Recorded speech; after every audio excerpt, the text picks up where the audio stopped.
લીલાબેન પોતાના દીકરાના આલિશાન બંગલાના એક નાનકડા રૂમમાં રહેતા હતા અને આજે સવારથી એને એક ધારી ખાંસી આવી રહી હતી, પરંતુ ઘરમાં કોઈની પાસે એટલો સમય નહોતો કે એ લીલાબેન તરફ ધ્યાન આપીને એને દવા આપે.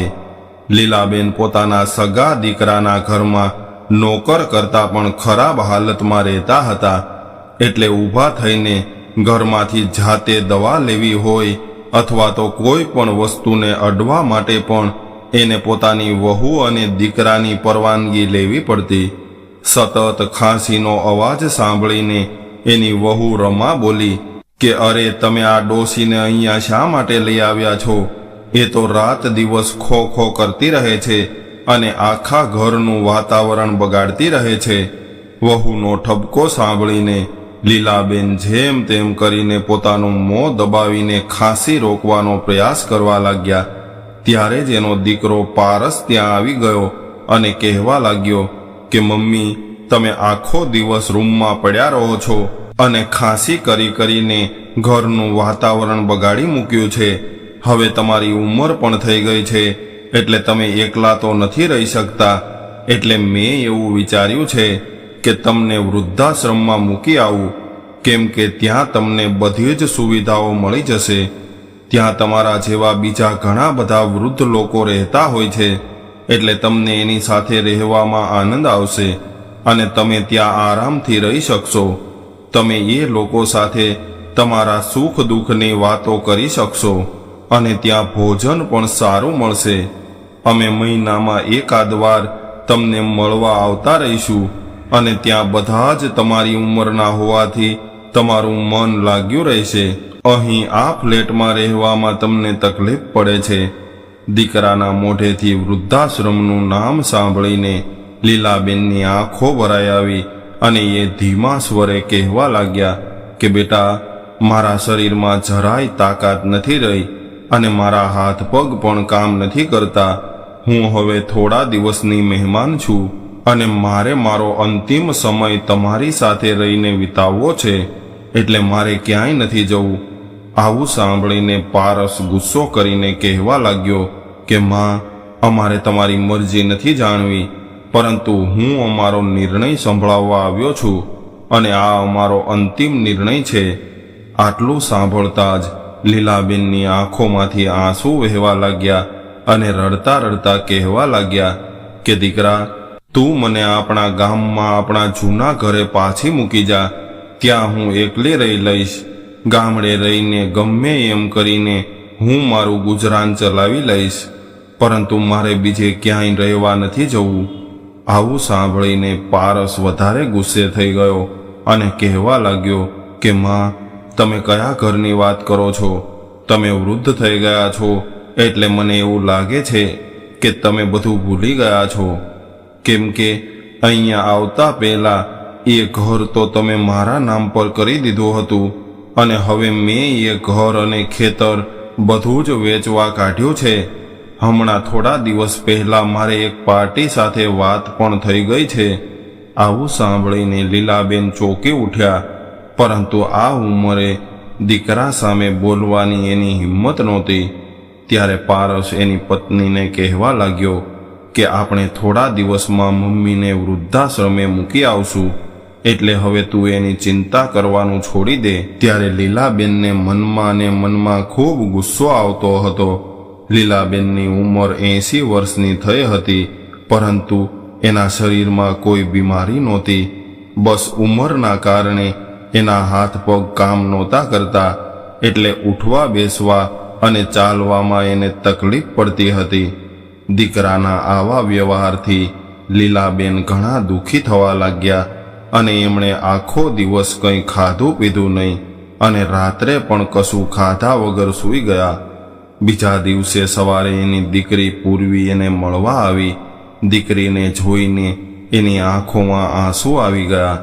માને રડતી જોઈને પૂર્વીને આશ્ચર્ય થયું અને એ માને પૂછવા લાગી કે શું થયું માં? હું અહીંયા આવી એટલે તમે કેમ રડવા લાગ્યા? ત્યારે લીલાબેને આંખોમાં આંસુ સાથે બધી વાત જણાવી. લીલાબેનને એની દીકરી પ્રત્યે એટલો પ્રેમ નહોતો જેટલો એના દીકરા સાથે હતો. એમણે ક્યારેય એની દીકરી સાથે પ્રેમથી વ્યવહાર નહોતો કર્યો, કારણ કે એ એવું સમજતા હતા કે દીકરી તો પારકી કહેવાય. પરંતુ આજે એ જ દીકરીના ખભે માથું મૂકીને રડી રહ્યા હતા, જાણે કોઈ દીકરી એની માના ખોળામાં માથું રાખીને રડતી હોય. થોડી વાર બાદ પૂર્વી કહેવા લાગી કે માં, આજે તમારો જન્મદિવસ છે, એટલે હું તમને મળવા આવી હતી. મને તો જરા પણ ખ્યાલ નહોતો કે તમારી સાથે આવું બધું થઈ રહ્યું છે. ત્યારે લીલાબેન એક ધારા પૂર્વી સામે જોઈ રહ્યા હતા. એને ખબર જ નહોતી કે આજે એનો જન્મદિવસ છે, પરંતુ પૂર્વીને બધું યાદ હતું. એટલે એ કહેવા લાગી કે માં, મોટા ભાઈએ તમારી સાથે દગો કર્યો છે. એમણે આ યોગ્ય નથી કર્યું. માં દીકરીની વાતચીત ચાલી રહી હતી ત્યારે અચાનક પારસ આવી ગયો અને કહેવા લાગ્યો કે તમે માં દીકરી શું વાતો કરી રહ્યા છો? મને તો એવું લાગે છે કે માં મારી જ ફરિયાદ કરતા હશે. ત્યારે પૂર્વી ગુસ્સો કરીને કહેવા લાગી કે ભાઈ, તમે માં સાથે દગો કેવી રીતે કરી શકો છો? માએ ઘર અને ખેતર તમારા નામ પર કર્યું, એટલે તમે એને વેચવા નીકળ્યા છો અને મમ્મીને કશું કહેતા પણ નથી. ભાઈ, માને આ ઉંમરે તમારી જરૂર છે અને તમે એને વૃદ્ધાશ્રમમાં મૂકવાની વાત કરો છો. ત્યારે પારસ બોલ્યો કે એમાં માને શું પૂછવાનું હોય? એમણે પોતે જ ઘર અને જમીન બધું જ મારા નામે કર્યું છે અને પાછલા 2 વર્ષથી હું એકલો એની જવાબદારી ઉઠાવી રહ્યો છું. એટલે એ ઘર અને ખેતર પર મારો જ અધિકાર છે. પરંતુ અમારા ઘરની બાબતમાં તું વચ્ચે શા માટે બોલે છે? તારે આ બધી વાતોથી શું મતલબ છે? અને કદાચ તને માની એટલી બધી ચિંતા થતી હોય તો તું એને તારી સાથે લઈ જા. 75 લાખનું ખેતર અને ઘર હું મારી પાસે રાખી લઉં છું. તું માને રાખી લે. હું તો એને વૃદ્ધાશ્રમમાં મોકલવાની વ્યવસ્થા કરી ચૂક્યો છું, કેમ કે એની વૃદ્ધાવસ્થાનો બોજ મારાથી નથી ઉઠાવી શકાતો. ત્યારે પૂર્વી કહેવા લાગી કે માં, તમે ભાઈની વાતો પર ધ્યાન ન આપો. તમારા દીકરાને તમારી જરા પણ ચિંતા નથી. એના માટે તમે બોજ બની ગયા છો. પરંતુ હું હજુ જીવતી છું, એટલે તમે મારી સાથે મારા ઘરે આવો.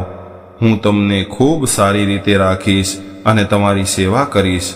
હું પણ તમારી દીકરી તરીકે મારી ફરજ નિભાવીને ભાઈની બોલતી બંધ કરી દેવામાં પાછી નહીં પડું. ત્યારે પારસ ગુસ્સો કરીને કહેવા લાગ્યો કે હા, તને બહુ શોખ હોય તો માને તું તારી સાથે લઈ જા. મને કંઈ ફરક નથી પડતો. હવે આ ઉંમરે માં અહીંયા રહે કે ન રહે શું ફરક પડવાનો છે? અને આમ પણ એ હવે કોઈ કામના નથી રહ્યા. ભાઈના મોઢેથી આવા કડવા શબ્દો સાંભળીને પૂર્વીની આંખોમાં આંસુ આવી ગયા અને એનું ગળું ભારે થઈ ગયું. એટલે એ ભારે ગળા સાથે બોલી ઉઠી કે માં, આટલું બધું સાંભળ્યા બાદ હજુ પણ તમારા મનમાં તમારા દીકરા પ્રત્યેનો પ્રેમ અને મોહ બાકી રહ્યો છે કે પછી મારી સાથે આવવા માટે તૈયાર છો? હવે લીલાબેન પાસે બોલવા માટે કોઈ શબ્દો નહોતા. એની આંખોના આંસુ એના મનનું દુઃખ જણાવી રહ્યા હતા. આજ સુધી જે દીકરીને અવગણીને દીકરાને એમણે સર્વોપરી માન્યો હતો, જેની પાસે એને ઘણી બધી આશાઓ હતી કે વૃદ્ધાવસ્થામાં મારો દીકરો મારી સેવા કરશે, મારો સહારો બનશે, આજે એ જ દીકરાના મોઢે પોતાના માટે આવા ઝેર જેવા કડવા વેણ સાંભળવા પડી રહ્યા છે અને એ મને વૃદ્ધાશ્રમમાં ધકેલી દેવાની વાત કરી રહ્યો છે. લીલાબેને તો દીકરીના લગ્ન કરીને એને વિદાય કરીને એવું માની લીધું હતું કે મેં મારું કર્તવ્ય પૂરું કર્યું છે અને કન્યાદાન સમયે એને જે કંઈ પણ આપ્યું હતું એ એના માટે પૂરતું હતું. લીલાબેન સંકોચાતા મોઢે કહેવા લાગ્યા કે પૂર્વી, બેટા, હું માનું છું કે તું મને ખૂબ પ્રેમ કરે છે અને તને મારા પ્રત્યે ખૂબ લાગણી છે. એટલે તું મને તારી સાથે રાખવા માંગે છે અને મારી સેવા કરવા માંગે છે. પરંતુ હું કયા મોઢે તારી સાથે આવું? હવે તો મારી પાસે તને આપવા માટે કશું જ નથી રહ્યું. મારી પાસે જે કંઈ પણ હતું એ બધું જ મેં મારા દીકરાના પ્રેમના મોહમાં આવીને એને આપી દીધું છે અને એના નામે કરી બેઠી છું. ત્યારે પૂર્વી એના આંસુ સાફ કરીને કહેવા લાગી કે અરે માં, તમે કેવી વાત કરી રહ્યા છો? મારે કશું જ નથી જોતું, બસ મારે તો તમારા આશીર્વાદ જોઈએ છે. મારી પાસે એટલા રૂપિયા તો છે કે આપણે સુખેથી 2 સમયનું ભોજન કરી શકીએ. એનાથી વધારે રૂપિયા અથવા સંપત્તિ મારે નથી જોઈતી. ભગવાને મારા પતિને એટલી લાયકાત તો આપી છે કે એ આખા પરિવારની જવાબદારી એકલા હાથે ઉઠાવી શકે છે. અને મને મારું સાસરિયું પણ એટલું સારું મળ્યું છે કે મને મારી મા પ્રત્યેની મારી ફરજ નિભાવવાથી કોઈ નહીં રોકે. એનાથી વિશેષ મારે કશું નથી જોઈતું. મારે મારી મા જોઈએ છે. હું તમારી વૃદ્ધા અવસ્થામાં તમને એક સન્માનવાળું જીવન આપવા માગું છું અને તમારી સેવા કરવા માગું છું, તમારી દેખભાળ કરવા માગું છું. દીકરીના મોઢેથી આવા શબ્દો સાંભળીને લીલાબેનને ખૂબ આશ્ચર્ય થયું અને એની આંખોમાં આંસુ રોકાવાનું નામ નહોતા લઈ રહ્યા. એમના આંસુ એમણે દીકરી સાથે કરેલા અન્યાયની સાક્ષી આપી રહ્યા હતા. જે દીકરીને એમણે પારકી સમજી અને ક્યારેય પ્રેમ ન આપ્યો, આજે એ જ દીકરી એની વૃદ્ધા અવસ્થામાં એનો સહારો બની અને એની સાથે અડીખમ ઊભી હતી. અને જે દીકરાને વૃદ્ધા અવસ્થાનો આધાર સમજીને પુષ્કળ પ્રેમ આપ્યો હતો, ઘણા લાડ લડાવીને એનો ઉછેર કર્યો હતો, એ જ દીકરો આજે સ્વાર્થી અને નિર્દય બનીને પોતાની સગી માને વૃદ્ધાશ્રમમાં મૂકવાની વાત કરી રહ્યો હતો. જો કે એવું જરૂરી નથી હોતું કે દરેક દીકરી માતા પિતાની સેવા કરે અને દરેક દીકરો સ્વાર્થી હોય છે. એ તો એના વ્યવહાર પર નિર્ભર કરે છે. લીલાબેન દીકરાના આવા સ્વાર્થી વ્યવહારથી ખૂબ દુઃખી હતા. એટલે એણે પોતાના આંસુ લૂછીને એવું કહ્યું કે બેટા, આ 75 લાખનું ઘર અને ખેતર બધું જ તું રાખી લે અને એમાં તું સુખી રહેજે. હવે તારી આ વૃદ્ધ માં તારા જીવનમાં ક્યારેય પાછી નહીં આવે અને મારી અંતિમ ઈચ્છા પણ એ જ છે કે તું મારા અંતિમ સમયમાં પણ મારું મોઢું જોવા ન આવે. આટલું બોલ્યા બાદ એ ધીરે ધીરે ઊભા થયા અને પૂર્વીના હાથ પકડીને ધીમે ધીમે એની સાથે નીકળી ગયા. લીલાબેન હંમેશા માટે ઘર છોડીને પોતાની દીકરીના ઘરે જતા રહ્યા. સાસરિયામાં પૂર્વીએ નિસ્વાર્થ મનથી માની સેવા કરી અને એના સાસરિયામાં પણ કોઈએ એને ઓછું નહોતું આવવા દીધું. લીલાબેન 2 વર્ષ સુધી દીકરીના ઘરે એની સાથે રહ્યા, પરંતુ દીકરાએ આપેલા ઘાવ ઘણી વખત એને યાદ આવી જતા. પરંતુ દીકરી અને જમાઈના પ્રેમથી એના જીવનમાં ખૂબ શાંતિ હતી. આવી રીતે ધીરે ધીરે સમય વીતવા લાગ્યો અને 5 વર્ષ બાદ લીલાબેને એના અંતિમ શ્વાસ લીધા અને પૂર્ણ શાંતિ સાથે આ દુનિયા છોડીને જતા રહ્યા. પૂર્વી માતાના અંતિમ શ્વાસ સુધી એની સેવા કરી શકી એ વાતની એને ખૂબ ખુશી હતી. ત્યારબાદ ધીરે ધીરે સમય વીતવા લાગ્યો અને પારસે ક્યારેય એની મા અથવા બહેનની ખબર પણ ન લીધી અને મા સાથેના દુર્વ્યવહાર બાદ પૂર્વીએ પણ એના ભાઈ સાથે કોઈ પણ પ્રકારનો સંબંધ ન રાખ્યો. ત્યારબાદ 18 વર્ષ પછી પૂર્વીનો પરિવાર ખૂબ સમૃદ્ધ હતો. 2 દીકરાના લગ્ન થઈ ગયા હતા અને એ ખુશીમાં પૂર્વી વૃદ્ધાશ્રમમાં દાન કરીને સેવાનું કાર્ય કરવા ગઈ હતી. જ્યારે પૂર્વી વૃદ્ધાશ્રમમાં પહોંચી તો ત્યાં એને એનો મોટો ભાઈ પારસ જોવા મળ્યો. જ્યારે પૂર્વી એની પાસે ગઈ એટલે એ કહેવા લાગ્યો કે પૂર્વી, મને જોઈને તને સમજાઈ ગયો હશે કે હું મારા કર્મોનું ફળ ભોગવી રહ્યો છું. મેં મા સાથે દગો કરીને એનું ઘર અને જમીન બધું જ લઈ લીધું હતું અને એને વૃદ્ધાશ્રમમાં મૂકવાની વાત કરતો હતો. આજે એ જ વસ્તુ મારા વહુ અને દીકરાએ મારી સાથે કર્યું છે.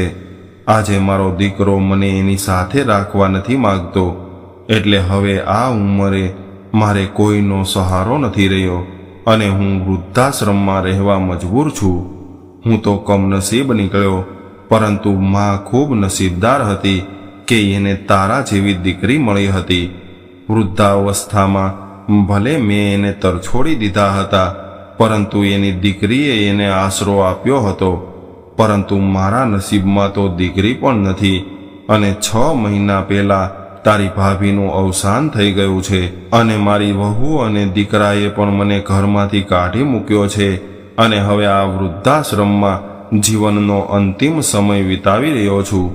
ભાઈની પરિસ્થિતિ જોઈને પૂર્વીને ખૂબ દુઃખ થવા લાગ્યું, પરંતુ એની પાસે બોલવા માટે કોઈ શબ્દો નહોતા.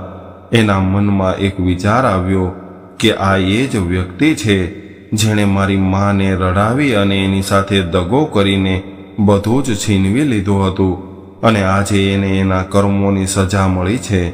ત્યારે પૂર્વી કશું બોલ્યા વગર ત્યાંથી સીધી જ ઘરે આવતી રહી. આ ઘટના પરથી એવું કહી શકાય છે કે માણસ પાસે જ્યાં સુધી જવાની હોય છે, તાકાત હોય છે, ત્યાં સુધી એ ઘણા બધા એવા ખોટા કર્મો કરી બેસે છે, અને એ ખોટા કર્મોની સજા એને જીવનના અંતિમ સમયે પણ ભોગવવી પડે છે. તો મિત્રો, આજની સ્ટોરી તમને કેવી લાગી કોમેન્ટમાં જરૂર જણાવજો, અને પસંદ આવી હોય તો વિડીયોને લાઈક, શેર અને નવા હોય તો ચેનલને સબસ્ક્રાઈબ જરૂરથી કરજો. હર હર મહાદેવ.